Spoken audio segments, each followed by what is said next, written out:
Bom dia, pessoal. Nessa segunda aula, a gente vai conversar mais sobre os componentes do sistema imunitário, sobre os atores que a gente vai discutir ao longo do curso todo, né? E esses componentes incluem tanto as células quanto os órgãos linfóides, órgãos que fazem parte da resposta imunitária. Eu queria começar essa aula mostrando um videozinho para vocês que é disponibilizado junto com o livro texto de imunologia, né?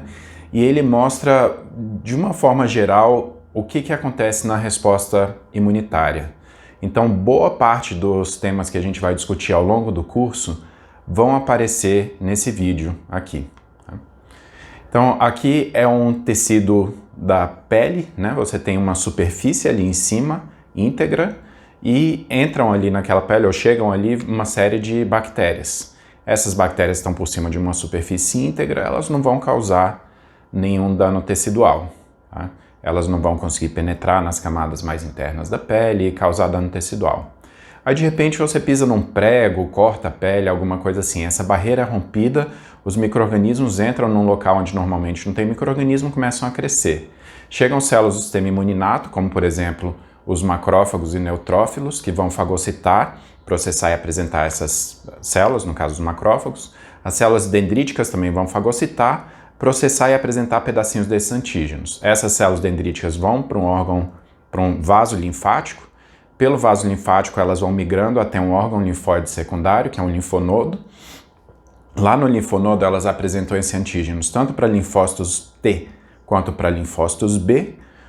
Esses linfócitos vão se diferenciar em efetores, os linfócitos B vão secretar anticorpos, os linfócitos T vão virar linfócitos efetores. Eles saem do órgão linfóide secundário, vão parar na circulação sanguínea, circulam pelo sangue até chegar de volta no tecido onde aquele antígeno está. Essas células vão sair então e os linfócitos T vão ativar os macrófagos que vão matar melhor os micro-organismos.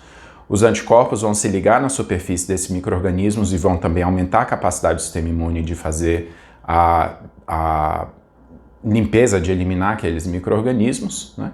E normalmente a gente pensa que esse é o fim da resposta imunitária, né? Na verdade tem mais uma etapa, que é a etapa de recuperar o tecido, né? De cicatrizar ou de fazer multiplicação celular, angioneogênese para recuperar o tecido. Essa é uma outra parte da resposta imune que a gente frequentemente esquece, né? Mas que ela é muito importante em doenças e que, por exemplo, esse vídeo não mostra. Então essa é a ideia geral da resposta imunitária. E a gente vai voltar nesse vídeo ao longo de outras aulas, porque a gente vai estudar as diferentes etapas de todo esse percurso, né? De reconhecimento do micro-organismo a hora que ele entra, a gente vai estudar isso nas aulas de imunidade inata. O que essas células do sistema imunitário fazem, as células do sistema imunitário inato fazem, que estão ali imediatamente, né? A gente vai estudar um pouco hoje, um pouco na aula de imunidade inata também. Depois a gente vai estudar todo esse processo de processamento e apresentação de antígeno para ativação de linfócitos T e linfócitos B. E depois a gente vai estudar os mecanismos efetores desses linfócitos, o que os anticorpos fazem, o que os linfócitos B fazem, né? Então, eu gosto muito de mostrar esse vídeo para vocês sempre terem a noção numa figura maior, né, de o que a gente está falando, o que a gente está discutindo. Porque é muito fácil quando a gente está falando uma aula, por exemplo, de geração de diversidade, de recombinação de receptores VDJ, de esquecer exatamente aonde nesse aspecto macro, né, de onde aquilo que a gente está estudando se insere. Tá? Então a gente sempre vai voltar nesse vídeo para vocês se localizarem e saberem qual é o tema que a gente está discutindo. Hoje a gente vai falar sobre os componentes do sistema imunitário. Então a gente vai falar sobre as células, e aqui tem uma lista dos atores principais, né, aqueles tradicionais, as células que a gente conhece mais e fala mais na resposta imunitária. A gente vai conversar sobre cada uma delas. E os principais órgãos linfóides, ou órgãos associados à resposta imunitária. Tá? As células vão ficar nesse primeiro vídeo, os órgãos vão ficar no segundo vídeo. A gente vai começar conversando agora sobre esses atores principais, sobre essas células mais comuns, e mais para o final do vídeo a gente vai conversar sobre outras células que ou foram descobertas, descritas mais recentemente, que têm funções mais especializadas, etc. Tá? Então vamos começar discutindo sobre as células primeiro. Essas células surgem a partir da diferenciação da célula tronco hematopoética na medula óssea. Essa célula tronco hematopoética ela vai se diferenciar. Essa figurinha aqui é um esquema que sintetiza isso. É um esquema bastante simplificado porque ele pula diversas etapas. Né? Então cada uma dessas setinhas aí tem diversas etapas, diversas células no meio do caminho. Mas o que acontece essencialmente é que essas células vão se multiplicando e elas começam a se diferenciar. E à medida que as células vão se diferenciando, elas vão seguindo um caminho cada vez mais diferenciado, elas podem dar origem a um número cada vez, ou a uma diversidade cada vez mais restrita de células. Então a célula tronco hematopoética pode dar origem a todas essas células, depois ela se diferencia no progenitor linfóide comum e progenitor mieloide comum. O progenitor mieloide comum, por exemplo, já não pode mais dar origem a linfócitos T ou linfócitos B, assim como o progenitor linfóide comum não pode dar origem a basófilos ou mastócitos. Então essas células vão sofrendo essas diferenciações. Os dois principais ramos de diferenciação aqui que a gente chama são o ramo das células mieloides e o ramo das células linfóides. São derivados do progenitor comum mieloide e progenitor comum linfóide. As células mieloides vão incluir os macrófagos, todos os granulócitos, os eosinófilos, basófilos e neutrófilos, os mastócitos, e essa linhagem mieloide também vai dar origem tanto aos eritrócitos quanto aos megacariócitos que geram as plaquetas. O outro grande ramo é o ramo das células linfóides, derivados do progenitor linfóide comum. Daqui vão aparecer os linfócitos T, linfócitos B e células NK. Então tudo isso acontece na medula óssea e pode acontecer também em tecidos fetais, como por exemplo o fígado. Depois que essas células são diferenciadas a partir desses progenitores na medula óssea, elas são mandadas para o sangue. E elas ficam, boa parte dessas células ficam circulando no sangue. Algumas delas entram no sangue e usam a corrente sanguínea só para chegar no tecido.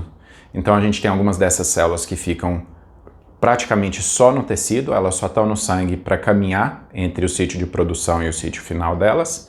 E tem outras células que ficam circulando no sangue e entre o sangue e o sistema linfático. Por exemplo, os linfócitos circulam no sangue, saem para o tecido, passam pelo tecido, pelos vasos linfáticos, linfonodos e voltam para o sangue. Tá? No sangue a gente consegue encontrar várias dessas células, então. Quando você coleta o sangue, esse é um tubinho aí do lado, né? Esse é um tubinho sem anticoagulante. Então é um tubo em que o sangue coagula. Você pode ver que tem uma parte mais clarinha em cima que é líquida, uma parte embaixo que é sólida, são as células do sangue. Essa parte de baixo é composta principalmente pelas hemácias, mas ali tem também plaquetas, tem coágulo, né? A fibrina e outras proteínas de coagulação. E quando você centrifuga, na parte bem de cima disso tem os glóbulos brancos, os leucócitos, que são essas células do sistema imunitário. Na parte líquida do sangue, que nesse caso aqui é o soro, mas se você tivesse coletado o sangue num tubo com anticoagulante seria o plasma, né? Na parte líquida do sangue a gente tem também uma série de outros componentes do sistema imunitário, como as proteínas do complemento, imunoglobulinas, uma série de outras proteínas, citocinas de comunicação, etc. Então, a gente vai conversar bastante ao longo do curso sobre esses efetores do sistema imunitário que estão na parte sólida do sangue, os leucócitos, e os efetores que estão na parte líquida. Então, a gente vai falar muito em imunidade humoral e imunidade celular. Então, agora conversando um pouco mais sobre cada um desses tipos de células específicos. O primeiro tipo que a gente vai conversar é dos macrófagos. Os macrófagos é um conjunto de células, né? Esse é o nome que a gente dá para um conjunto enorme de células presentes em diferentes tecidos. Ele pode ter nomes diferentes nos diferentes tecidos e o motivo aqui não é para atrapalhar a vida de quem precisa estudar histologia e decorar esses nomes. A ideia é que as pessoas foram estudando histologia, viam essas células no tecido, descreviam, davam nome, e só depois de muito tempo que eles foram perceber que todas essas células são macrófagos. Tá? Então, o macrófago no tecido, por exemplo, um osteoclasto, um macrófago alveolar, uma célula de Kupfer no fígado, Esses macrófagos são derivados de monócitos que vêm da circulação sanguínea. Então a medula óssea produz monócitos. Esses monócitos estão circulando. Quando eles saem da circulação sanguínea e entram no tecido, eles se diferenciam em macrófagos. Tá? Então, às vezes a gente usa monócito e macrófago como sinônimo, mas eles não são exatamente sinônimos. O monócito está na circulação sanguínea. Se você tira o monócito da circulação sanguínea, ele é capaz de fagocitar, fazer as atividades de um macrófago, mas com uma eficácia menor. Tá? Então, você precisa, geralmente, no laboratório, diferenciar o macrófago a partir do monócito. Tá? Existem protocolos no laboratório para isso. Então, eles são células parecidas, o macrófago é derivado do monócito, mas eles não são exatamente a mesma coisa. Tá? O monócito é a célula que está na circulação sanguínea e é um precursor do macrófago que está no tecido.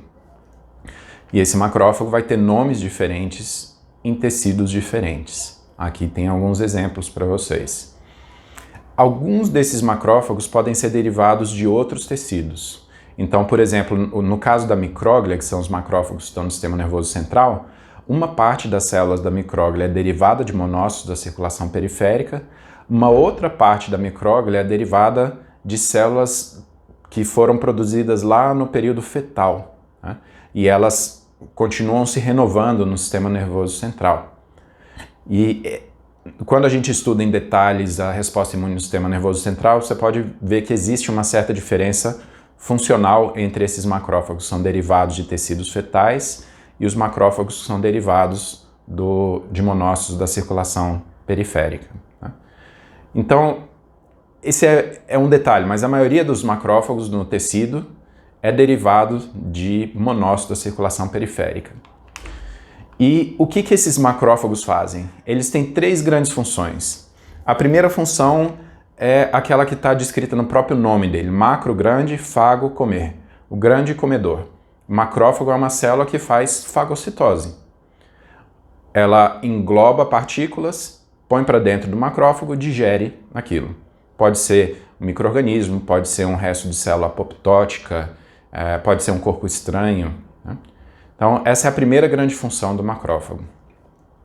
Uma segunda função importante do macrófago é a secreção de mediadores inflamatórios, que podem ser citocinas, quimiocinas, derivados do ácido araquidônico, então leucotrienos. Essas moléculas todas elas servem para comunicação no sistema imunitário. Elas são moléculas usadas pelo macrófago para enviar uma mensagem para outras células. Então, a gente vai discutir bastante sobre isso nessa aula e em outras aulas, né? Eu queria fazer um parêntese aqui, que é o primeiro momento que a gente está mencionando isso. Esses mediadores inflamatórios são moléculas de comunicação. E essa é uma parte que é razoavelmente complexa na imunologia, né? A gente tem aquele monte de interleucina, um monte de prostaglandinas e quimiocinas, e isso pode ficar um pouco confuso. A minha sugestão para vocês é sempre pensarem, toda vez que vai aparecer citocina, quimiocina, algum mediador inflamatório, é sempre pensar que isso é uma molécula de comunicação. E quando a gente está se comunicando, aqui, por exemplo, eu estou me comunicando com vocês, alunos do curso, eu estou falando, vocês estão ouvindo e tem uma certa mensagem que está sendo transmitida. Então sempre pensa nesses três parâmetros, quem está falando, quem está ouvindo, qual a mensagem. Então, por exemplo, o macrófago vai secretar TNF-alfa, o fator de necrose tumoral alfa. Então, quem está falando? O macrófago. Quem está ouvindo o TNF-alfa? O próprio macrófago, por exemplo. Qual é a mensagem que ele está transmitindo para ele mesmo? Se ative, fagocite e mate o que tem por aqui. Ele também transmite mensagem por TNF-alfa para um linfócito T que está ali perto. Qual que é a mensagem que ele transmite? Se ative e faça a sua função. Então, é sempre bom vocês pensarem nessa secreção de mediadores inflamatórios como comunicação. E fazer uma tabelinha, vocês podem fazer à mão ou buscar na internet uma tabelinha com essas três informações. Quem fala, quem ouve, qual a mensagem que está sendo transmitida. Tá? Então, fecha esse parêntese sobre os mediadores inflamatórios, vamos voltar lá para os macrófagos. Os macrófagos são uma fonte importante de mediadores inflamatórios. Eles secretam citocinas que vão regular o funcionamento de outras células do sistema imuninato que estão ali perto. regular o funcionamento de células não imunitárias que estão no tecido e também o macrófago é uma fonte importante de citocinas que vão ativar e regular a resposta imune adaptativa. Tá? A gente vai conversar bastante sobre isso ao longo do curso. Então essa é a segunda função dos macrófagos, além da fagocitose, secreção de mediadores inflamatórios. E os macrófagos têm uma terceira função importante, que é a apresentação de antígenos. Eles podem pegar fragmentos desses antígenos que foram fagocitados e destruídos, expor na superfície em moléculas de MHC para ativar linfócitos T. Tanto para ativar quanto para ativar linfócitos T virgens, quanto para induzir a ativação de linfócitos T efetores que estão no tecido. A gente vai ter aulas específicas sobre esse processo de ativação, de processamento e apresentação de antígeno e ativação de linfócitos T.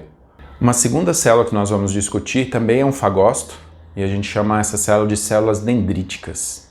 Elas têm esse nome por causa desses prolongamentos, né? São chamados dendritos. Vocês podem ver ali à esquerda uma figura de microscopia e em cima um esqueminha. Esses dendritos, eles são móveis, então essa célula está o tempo inteiro, mexe um dendrito para cá, para baixo, para cima, para um lado, para frente, para trás. Essas células estão o tempo inteiro nos tecidos, caminhando, andando de um lado para o outro, fagocitando material. Tudo que elas fagocitam, elas põem para dentro, digerem e o que for proteína, elas processam e apresentam na superfície em moléculas de MHC.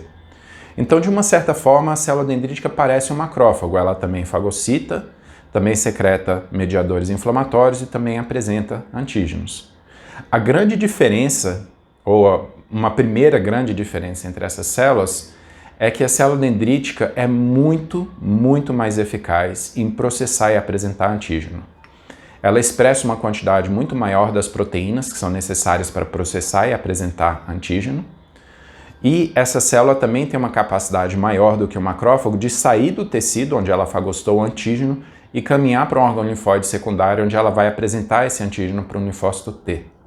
Então a célula dendrítica é uma célula especializada em fagocitar, processar e apresentar antígeno para ativar a resposta imune adaptativa. Ela é uma célula crucial para fazer essa ponte entre a resposta imune inata e a resposta imune adaptativa. A próxima célula que a gente vai falar é o neutrófilo. O neutrófilo é um granulócito, então quando você faz uma microscopia você consegue ver esse pontilhado no citoplasma dele, são grânulos presentes no citoplasma, né? Outro nome que a gente dá para ele também é o polimorfo nuclear, porque o núcleo é dividido em lóbulos, como vocês podem ver nessa imagem aí de cima. O neutrófilo é uma célula do sistema imune inato, que vive um período bastante curto. Geralmente os neutrófilos vivem por horas, a maioria dos neutrófilos é produzido e ele ou desempenha função ou morre ao longo das 24 horas subsequentes à produção. Então essa célula produzida na medula óssea vai para a circulação sanguínea, da circulação sanguínea ela vai para o tecido. E no tecido ela pode desempenhar uma série de funções diferentes. Uma primeira função é fagocitose. O neutrófilo, como macrófago e a célula dendrítica, é um fagócito. Ele é capaz de ingerir partículas, pode ser uma bactéria, pode ser um vírus, pode ser um fungo, pode ser um corpo estranho, qualquer partícula está lá. O neutrófilo pode fagocitar e destruir aquela partícula lá dentro. Mas além de fagocitar, o neutrófilo também pode desgranular. Ele pode cuspir fora esses grânulos que estão lá dentro dele. E esses grânulos carregam uma série de substâncias tóxicas que têm atividade antimicrobiana. A gente vai ver daqui um pouco quais são essas substâncias. Tá? Então, os neutrófilos têm um papel muito importante na inflamação aguda, que a gente vai discutir na aula de imunidade inata. E essa imagem aí à esquerda, embaixo, mostra um tecido com inflamação aguda.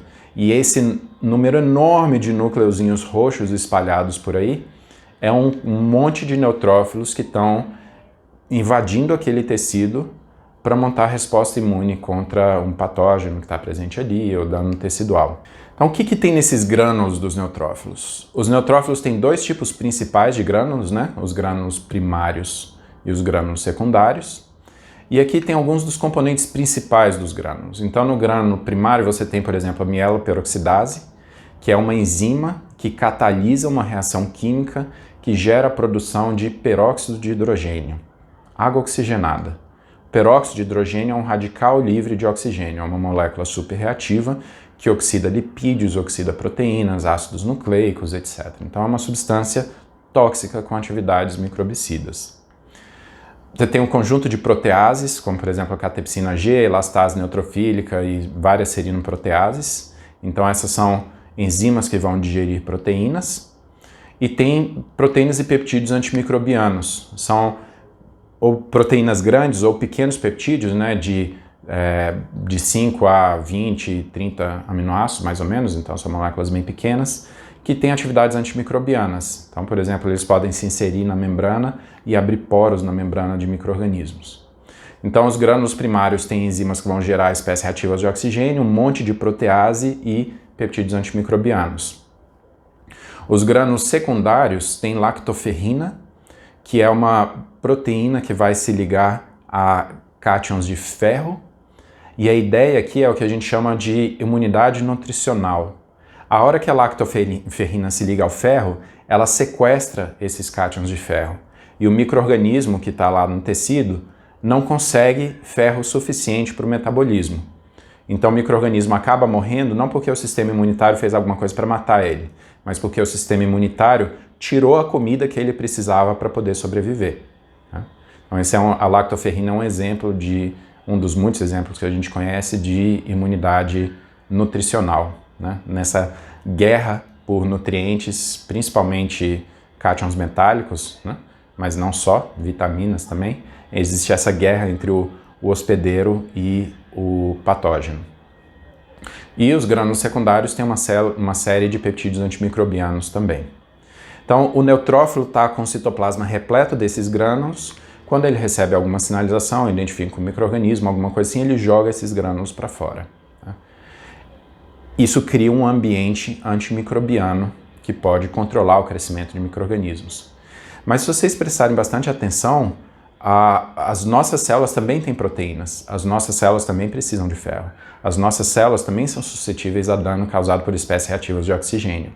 Então, essa resposta de desgranulação dos neutrófilos é uma resposta que é tóxica para a gente também. Então, existem diversas doenças, tanto doenças não infecciosas quanto doenças infecciosas, em que o dano tecidual é causado por desgranulação descontrolada de neutrófilos. Esses neutrófilos, ao desgranularem, eles podem destruir os tecidos do nosso corpo também. Então, esse processo precisa ser muito bem controlado para minimizar o dano tecidual. Além dos neutrófilos, a gente tem outros granulócitos, e um outro granulócito importante é o eosinófilo. Ele tem esse nome porque os grânulos são eosinofílicos, eles se coram com eosina, aparecem rosados ou alaranjados nas colorações mais comuns do laboratório, né? Essas células são muito menos numerosas no sangue periférico do que os neutrófilos, mas ainda são células que a gente consegue observar frequentemente, não são tão raros quanto os basófilos, por exemplo. Os eosinófilos, eles têm como grande função a desgranulação. É muito parecido com os neutrófilos, quando eles recebem uma certa sinalização, eles cospem fora esses grânulos. E os grânulos, a gente vai ver daqui a pouco em mais detalhes, eles também vão ter uma série de substâncias tóxicas, né? Os eosinófilos também têm um papel importante em secreção de citocinas para regulação da resposta imunitária, como quase todas essas células também vão fazer, né? E os eosinófilos, eles têm um papel importante na resposta imune contra patógenos que são grandes demais para serem fagocitados, principalmente os eumintos, mas eles também são muito estudados, talvez mais estudados, pelo papel que eles têm em doenças alérgicas e na asma.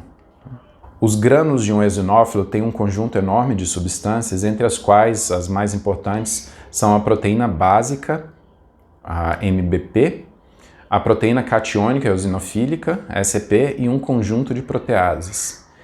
Então aqui de novo, parecido com o que a gente discutiu lá com os neutrófilos, esses grânulos têm uma série de enzimas que vão degradar proteínas e substâncias tóxicas.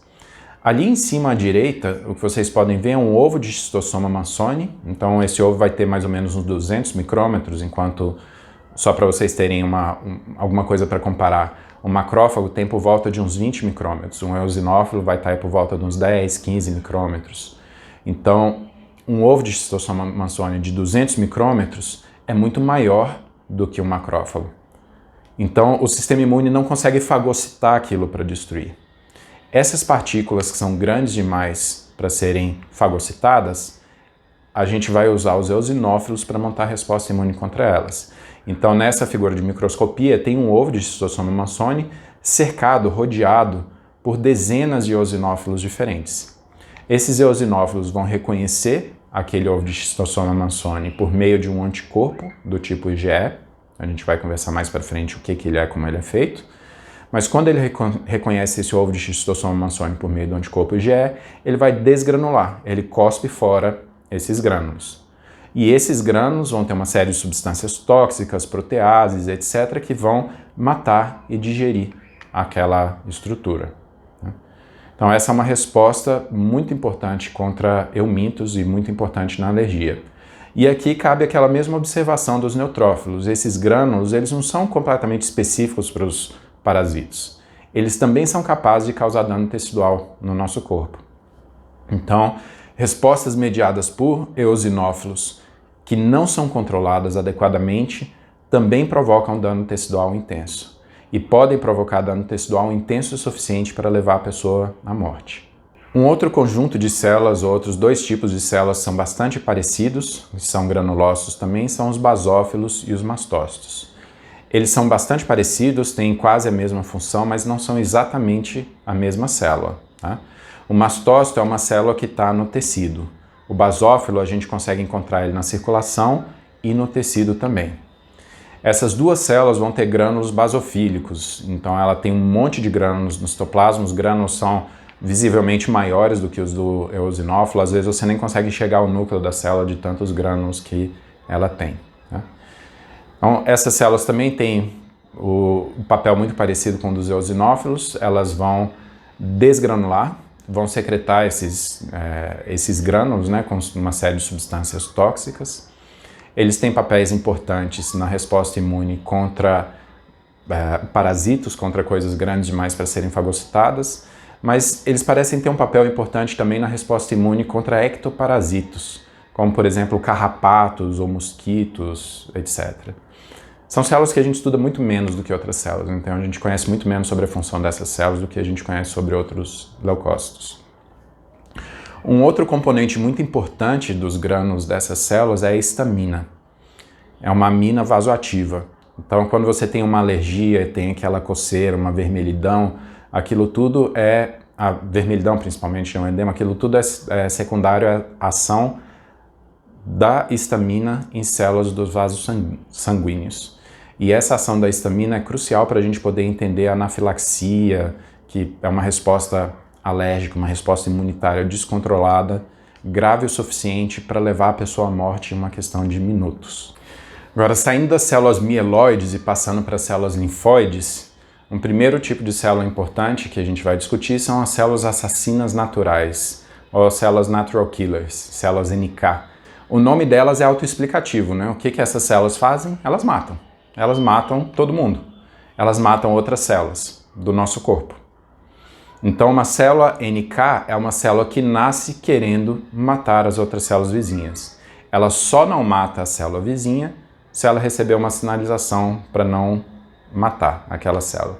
A gente vai discutir mais detalhes dessa sinalização de não me mate e como a atividade dessas células é regulada na aula de imunidade inata.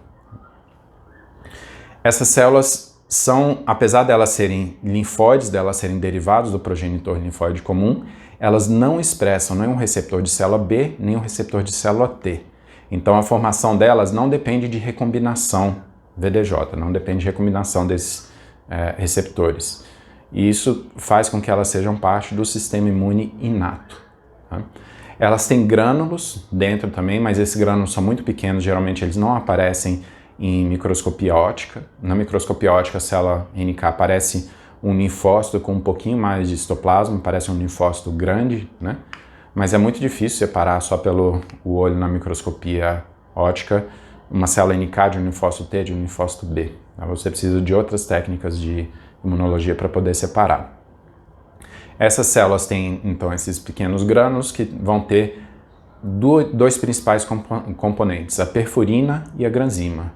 A perforina é uma substância que vai formar poros na membrana e a granzima é uma substância que vai entrar dentro daquela célula alvo e induzir a apoptose.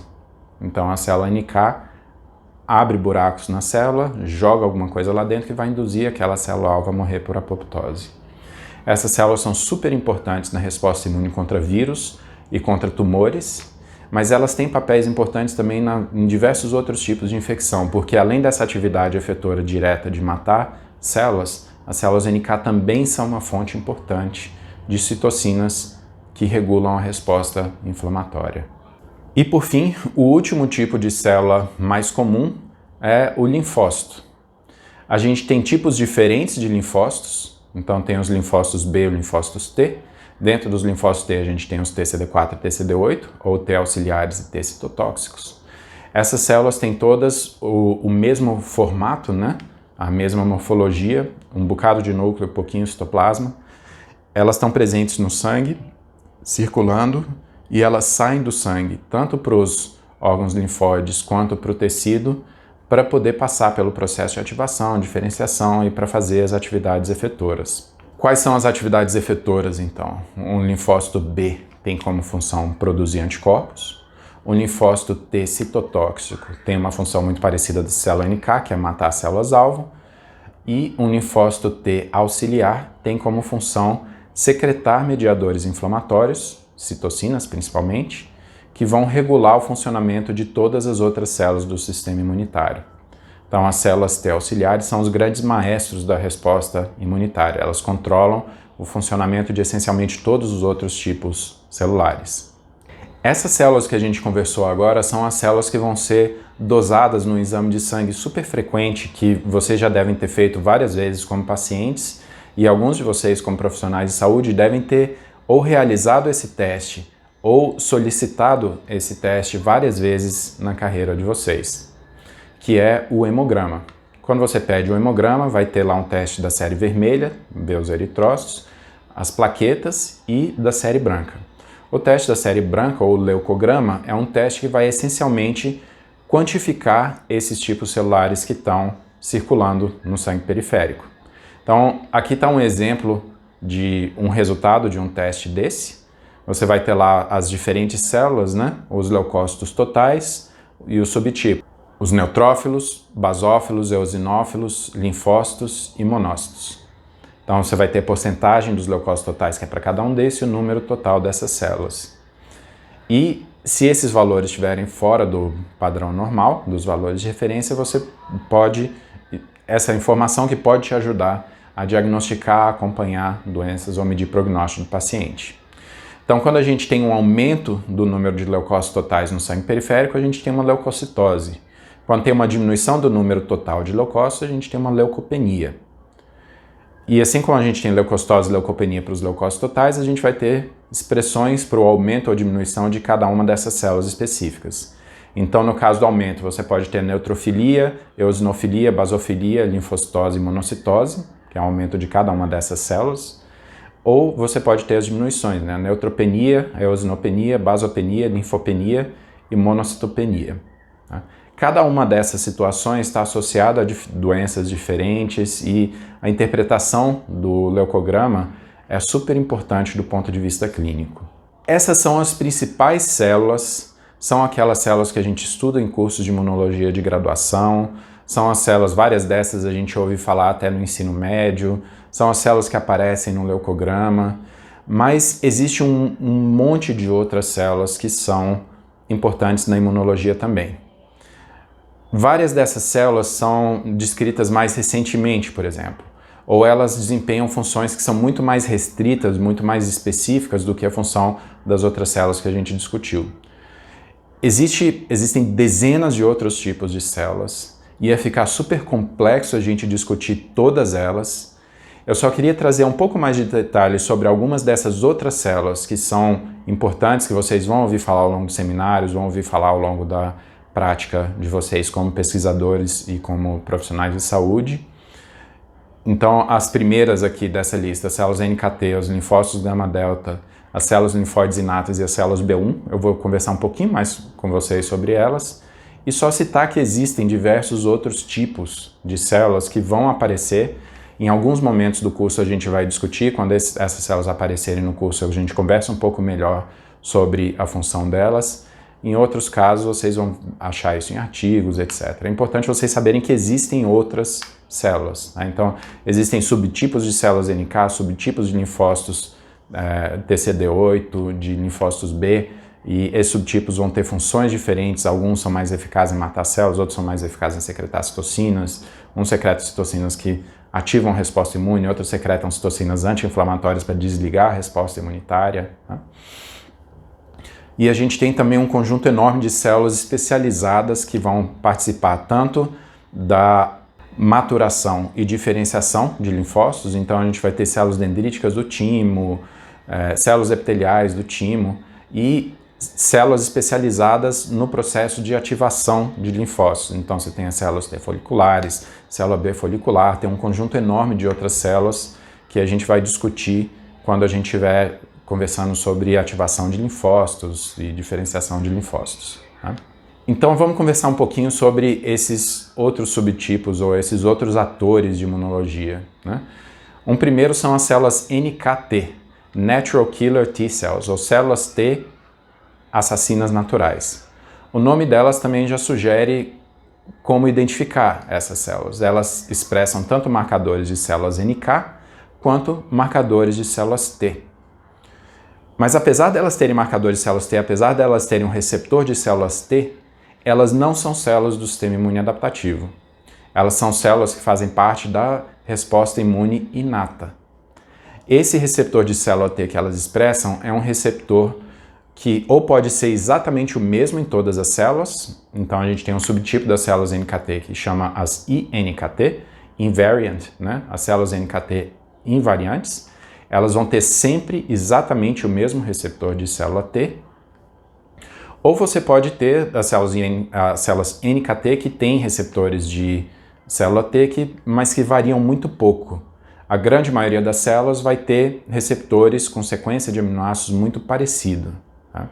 Então eles têm células T, eles têm receptor de célula T, mas esse receptor ou é invariante ou ele varia muito pouco, é bastante restrito, tá? E esse receptor não vai reconhecer peptídeos, como os receptores alfa-beta de linfócitos T normalmente reconhecem. Esses receptores vão reconhecer um outro tipo de antígeno, que são glicolipídios. Então, um glicolipídio tem um pedaço que é gordura, um pedaço que é açúcar. O nome diz isso, né? O glicolipídio. Esse glicolipídio vai se ligar a uma molécula chamada CD1D, que tem uma estrutura tridimensional parecida com uma molécula de MHC de classe 1, e ele vai se ligar ao CD1D pela parte lipídica. Então a parte lipídica entra no suco do CD1D e fica exposto na superfície do CD1D a parte de açúcar, o oligosacarídeo que está ligado àquele peptídeo. E esse oligosacarídeo é reconhecido pelo receptor de célula T das células INKT. Em resposta ao reconhecimento desses glicolipídios, essas células NKT vão secretar citocinas que vão regular a resposta imunitária. Então elas têm um papel importante na ativação e na diferenciação de linfócitos TCD4, por exemplo. Elas controlam a diferenciação de outras células do sistema imunitário, controlam a atividade de outras células do sistema imunitário. Elas podem tanto secretar citocinas que vão ligar a resposta inflamatória, quanto citocinas que vão desligar a resposta inflamatória. E esses lipídios, glicolipídios que modulam ou que ativam a resposta de células NKT, vêm sendo estudados como estratégias de imunoterapia, tanto de doenças infecciosas quanto de doenças autoimunes. Você pode usar esses lipídios para poder modular a resposta das células NKT, e essas citocinas que as células NKT secretam vão controlar o funcionamento de outras células, tanto para ativar a resposta imune quando você quer ativar, como para desligar a resposta imune quando você quer desligar. Uma outra célula que aparece frequentemente em discussões sobre o sistema imunitário, principalmente quando a gente está conversando sobre imunidade mucosa, são os linfócitos gama-delta. Esse nome aqui vem porque quando você faz um linfócito T, você vai fazer recombinação de duas cadeias para poder gerar um receptor de linfócito T. A maioria dos linfócitos T, você vai recombinar uma cadeia alfa com uma cadeia beta. Então, recombina os genes das duas cadeias, junta os dois polipeptídeos, forma um receptor de célula T que chama o receptor alfa-beta. A maior parte dos linfócitos que a gente conhece, que a gente estuda, são linfócitos alfa-beta. Mas quando você vai fazer os linfócitos, você também pode usar, ao invés de usar o alfa e o beta, você pode usar o gama e o delta. São outros dois losses genômicos que têm outros dois conjuntos de genes, né, de exons que vão ser recombinados. Então, quando você recombina o locus gama e o delta, você forma os linfócitos gama-delta. Apesar deles serem linfócitos T, mais uma vez, assim como no caso das células de NKT, esses linfócitos T gama-delta fazem uma atividade de sistema imune inato. Então, a maioria deles vai ter receptores de célula T gama-delta que são invariantes ou que variam muito pouco. Então, eles usam quase sempre o mesmo conjunto de exons quando eles vão fazer um embaralhamento, né? E esses linfócitos, então, eles vão ter um monte de funções diferentes. Eles são muito menos estudados do que os linfócitos alfa-beta, mas a gente já conhece algumas funções deles, por exemplo, na resposta contra patógenos na mucosa. A gente conhece a função deles em tolerância a substâncias no trato gastrointestinal, por exemplo. Então, eles podem servir para desligar a resposta imune, para evitar a inflamação intensa no trato gastrointestinal. Existem linfócitos gama-delta que são capazes de reconhecer antígenos não peptídicos. Eles são capazes de reconhecer uma pequena molécula, uma molécula do metabolismo de lipídios, presente em bactérias e outros micro-organismos, mas ausente no nosso metabolismo. E isso torna essas células importantes no reconhecimento e resposta, por exemplo, à Mycobacterium tuberculosis. Então, existem diversos tipos de linfócitos gama-delta, a maioria deles tem atividades que são mais características do sistema imune inato, alguns deles têm características de resposta imune adaptativa e podem, por exemplo, formar memória. Aqueles do sistema imune inato não formam memória, o receptor é invariante, eles reconhecem antígenos que não são peptídicos. Então, os linfócitos gama-delta, eles têm papéis menores, mas papéis bastante complexos e uma variedade enorme de doenças. A gente vai voltar a conversar sobre esses linfócitos na aula de imunidade de mucosas. Mas o resto do curso vai ser focado muito mais nos linfócitos alfa-beta, que são linfócitos muito mais numerosos e muito mais importantes em doenças infecciosas. O tipo celular mais recente que a gente vai conversar aqui é dessas células linfóides inatas, mais conhecido pela sigla ILC, Innate Lymphoid Cells. E aqui, de novo, é uma coisa meio estranha, que são células que têm uma morfologia de linfócito, elas são derivadas do progenitor linfóide comum, mas elas realizam atividades de imunidade inata. Elas não expressam receptor de célula T ou receptor de célula B, então a formação dessas células independe de recombinação. Essas células estão presentes no tecido periférico e elas vão ser ativadas por citocinas presentes ali, por mediadores inflamatórios. Então, células do sistema imune inato ou outras células não imunitárias vão reconhecer dano tecidual, reconhecer patógenos, secretar mediadores inflamatórios. Esses mediadores inflamatórios vão ativar as ILCs. E essas ILCs, por sua vez, vão secretar citocinas. Então, a principal função dessas ILCs é secretar mediadores inflamatórios que vão regular o funcionamento de outras células. É muito parecido com a função das células TCD4, dos linfócitos T auxiliares. E tem muita gente que diz que essas ILCs são a contraparte dos linfócitos TCD4 no sistema imune inato. Essas células também podem ser divididas em populações, então tem diferentes autores que vão dividir em 3 populações, como está aqui, ou vão dividir em 5 populações. Eu acho essa divisão aqui em 3 populações mais didática, mais simples de entender, né? E é muito parecido com a divisão das células TCD4. Então a gente vai ter as ILC1, que secretam interferon gama, uma citocina pró-inflamatória que ativa a resposta imune celular contra patógenos intracelulares facultativos de macrófagos, como por exemplo Mycobacterium tuberculosis, Cryptococcus neoformans, Paracoccidioides brasiliensis. As ILC2, que vão secretar IL4, IL5, IL13 e IL9, que são citocinas que vão ativar mastócitos, basófilos e eosinófilos, induzir a produção de IgE, ou seja, essa resposta das ILCs 2 é uma resposta contra eumintos, contra parasitos grandes demais para serem fagocitados.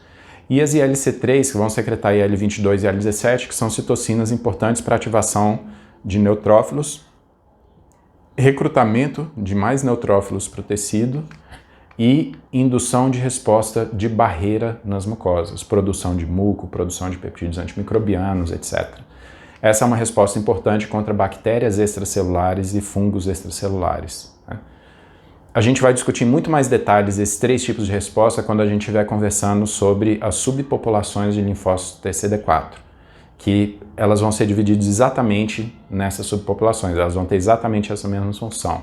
O TH1 vai ter a mesma função do ILC1, TH2 a mesma função do ILC2, e as células TH17 vão ter a mesma função dessas ILC3. Resposta contra patógenos intracelulares facultativos de macrófagos, a resposta tipo 1, contra parasitas grandes demais para serem fagocitados, a resposta tipo 2, e a resposta contra bactérias e fungos extracelulares, que é a resposta tipo 3.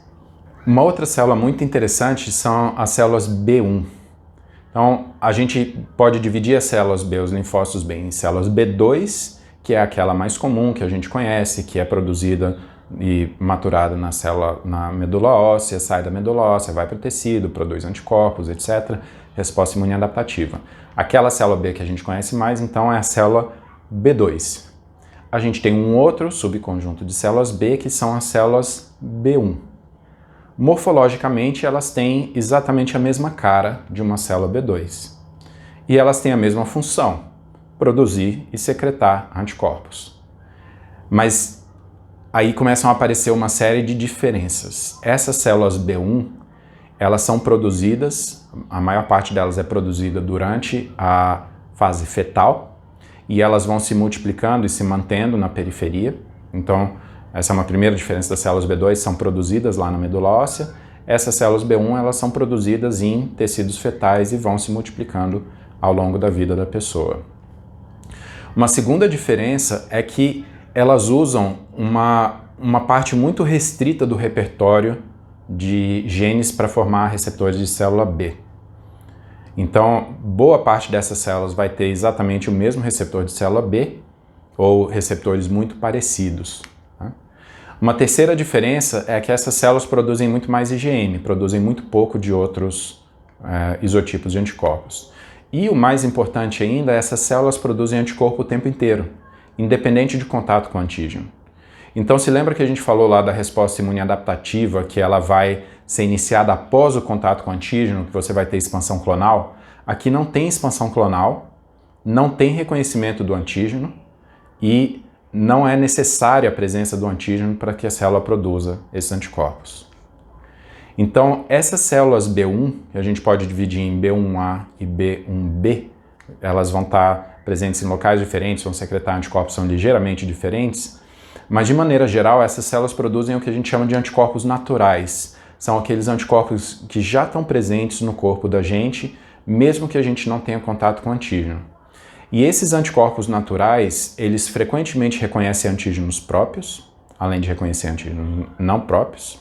Então tem um certo grau de autorreatividade aqui, e isso é importante, por exemplo, os anticorpos naturais produzidos pelas células B1A são importantes na limpeza de corpos apoptóticos. Tá?